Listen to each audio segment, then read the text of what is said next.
Hey, what's up guys? This is Anthony from Anthony's Customs, and for this video, we are looking at my top 10 list for the best figures of the year. Now, of course, this is only going to be comprised of things I have reviewed. I can't talk about figures I haven't reviewed. That wouldn't make any sense. And I am going to be comparing a bunch of different lines here, so there's a little bit of subjectivity that's going to weigh in, and that's just the way these types of lists go. There's nothing I can do that's purely objective for this kind of thing. And of course, I'm going to be using the value, the cost of the figure, and what you get for your money as a big determining factor for what gets on this list. Obviously, people make the argument, well, Marvel Legends should never be on the top 10. Well, it depends. If you're comparing Hot Toys and Marvel Legends, that doesn't mean that every Hot Toys is a better release than a Marvel Legends figure, because they could be a low quality Hot Toys and a good quality Marvel Legends, just to illustrate the idea.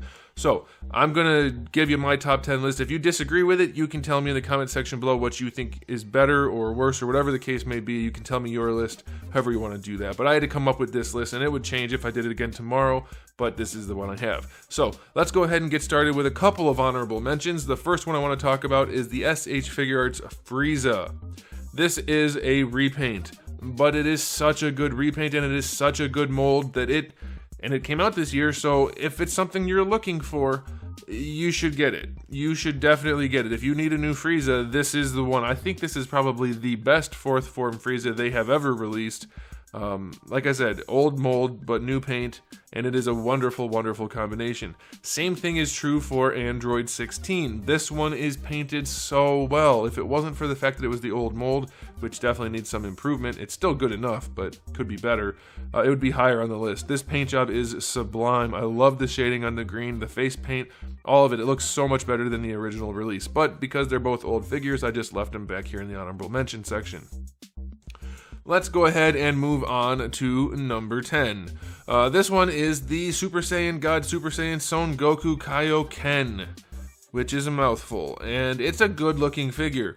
It does reuse some parts, and it does have some things that are not my favorite thing about the figure, but the paint job alone gets it a spot on the list. In fact, I think the transparent hair, which I've not been 100% sold on in the past, is utilized perfectly in this release with that pearlescent paint on top. This figure is definitely one of the best looking Dragon Ball figures we've seen. Unfortunately, depending on which one you get, you have a weird paint job on the effect part, but still, it's a really, really good looking figure.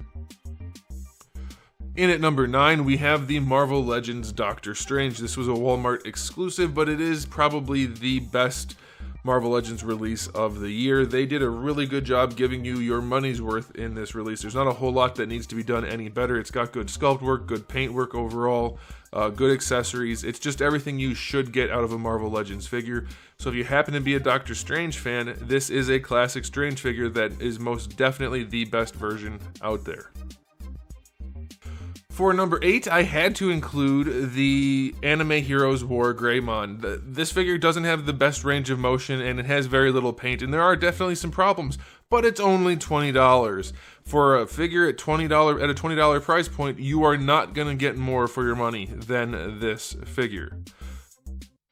In terms of weight of plastic and new sculpt work, this thing is very, very impressive. The only thing keeping it from going further up on the list is it is very hard to pose this guy because of the lack of refinement in the articulation, which just you can't do at this price point.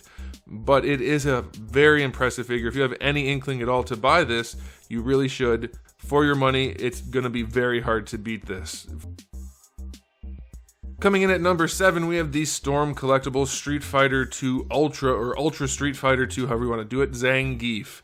This figure is one of their best releases, I think. It's a very accurate to source type of figure, and it does pose relatively well, but because of his chunk and the limitations that the chunk brings, it is hard to get him in some of his iconic poses, so I can't put him higher up on the list, but he does look wonderful on a shelf, and they did a really good job producing him. For number 6, we have another $20, $25 figure, which does edge out War Greymon simply because it is far more posable. Now, again, that's just character design. What are you going to do? This guy's going to be easier to pose than a giant dragon monster thing. But this thing does pose pretty well, and the paint job on it is pretty darn good. It comes with some accessories, and again, it's coming in at a really low price point. I can't remember if it was 20 or 25, but either way, it's cheaper than, I think at this point, literally all Marvel Legends. It's bigger and better executed, and it does have a ton of unique sculpt. There's not a whole lot more you could ask for at this price point when you get a figure like this. For number 5, we're sticking to the trend of value, and we have the SH Figuarts new Naruto, or Narudi, or whatever you want to call him, I don't know. I think they aimed this price point lower to get people into the line, frankly, but I don't care because the figure is relatively cheap. I think it was like $35, and it poses really well, and you get a decent spread of accessories. This should be your go-to Narudi figure. This is definitely the best basic Narudi that they have released, so if you're into that sort of thing, this is definitely one you should pick up. For number 4, we have another $20 wonder, if you ask me, and since this is my list, you are asking me. I don't know how they're able to produce so many good figures at the $20 price point. Unless you say, well, they're able to because they make so many bad figures at the $20 price point, and that's possibly it, I don't know. But this is the Azbat from McFarlane Toys, and it's got some paint problems, no doubt about it. I understand that, but for $20, you're getting one heck of a figure. The sculpt is phenomenal, the range of motion and the articulation is perfectly satisfactory.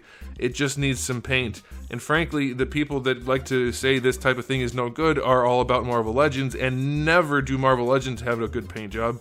I mean, practically speaking. So at $20, I'm more than satisfied to have this. I don't mind the problems it has because at $20, I'm still getting a heck of a figure. So I had to weigh that all out, and I decided it belongs on the list because of it. Coming in at number 3, we have the SH Figuarts Buzz Lightyear Alpha Suit. I didn't see the movie, don't care to, don't really care about the character particularly, but the figure is one of the best things I've handled in a long time. It does come in at a little bit of a higher price point, so that's why it's not even higher on the list. But if you look at this figure up close, and you should in my review, it's loaded with detail, both sculpt and paint, and lots of accessories, and it poses as much as you could possibly want it to pose. It is really, really well executed. The problem mine had with its arms falling off is apparently not a widespread issue, so I just kind of discounted that.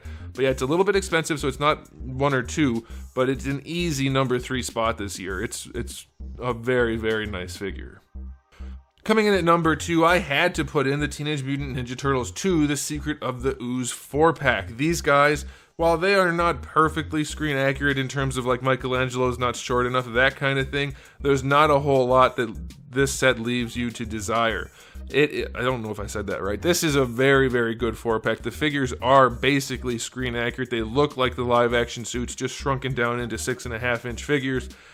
If you guys are familiar at all with the NECA live action stuff, they are phenomenal. If you aren't, check out my review. They're really good. I really only have 2 complaints for these guys. Is one, the green paint on the hands scratches off onto the accessories, which is not that big of a deal. And then Michelangelo's a little bit too tall. That's it. Otherwise, these figures are damn near perfect. They're very, very wonderful. Very nice. Very wonderful. I'm going to stick with that. Alright, and then coming in at number 1, a figure I did not expect to be that good. It is the MDLX Optimus Prime, a company that I have very little faith in made this, but they maybe converted me at least a little bit with this one. For the price point of $80, you get one heck of a figure with tons of articulation, good accessories, and just loads of detail. And it does pose really well. There are a couple little issues on it. I don't care for the face design, but that's fairly subjective. And then those little foot pad thingies are definitely poorly designed, but the rest of the figure is phenomenal. If you are at all into Optimus Prime and these kind of out there designs that aren't quite G1, this is one for you. It's easily worth the money.